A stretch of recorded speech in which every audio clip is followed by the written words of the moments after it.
Hello, hello Team Grant. Blessed morning po.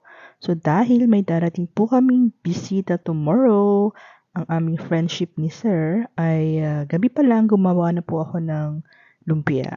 So sa iba, ang lumpia ay bago nila ibalot ay niluluto muna. Gaya ako, niluto ko muna siya, ginisa-gisa ko lang, and then saka ako binalot.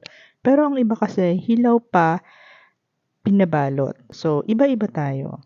And then, kinaumagahan nga ay nag-chop-chop na tayo ng mga kakailanganin dahil ako po ay magluluto lang naman ng adobo. Ayan ang aking pamosong adobo. Char. So, dahil half-half ang aming mga friendship, like yung girl ay Filipina and then yung husband naman niya ay American. So, magluluto rin kami ng half-half. So, adobo sa akin and then lumpia and then sa aking asawa naman ay magpapasta siya. Siyempre.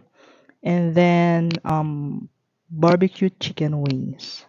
So, ayan na nga, naumpisahan ko nang ilagay yung mga ingredients ng ating adobo.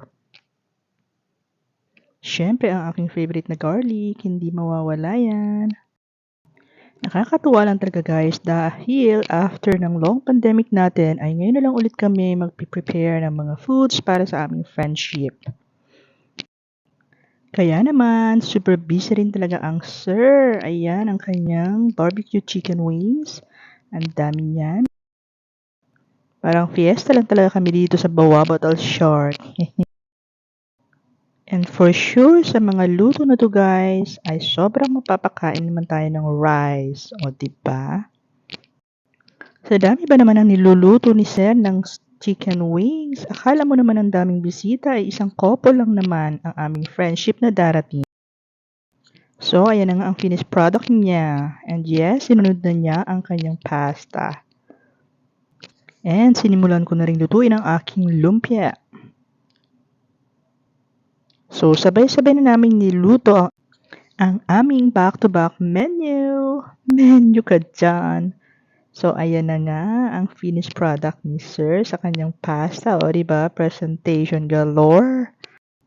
At nag-second batch pa nga siya ng kanyang chicken wings. Ang dami talaga ng niluto niya, guys. So, excited na nga kami para sa aming mga visitors. Nakakatuwa kasi weekend naman, so mahabang chikahan ito. Kaya samahan nyo kami mamaya, guys. So, hanggang dito na lang po muna. Thanks for watching, guys. God bless you all.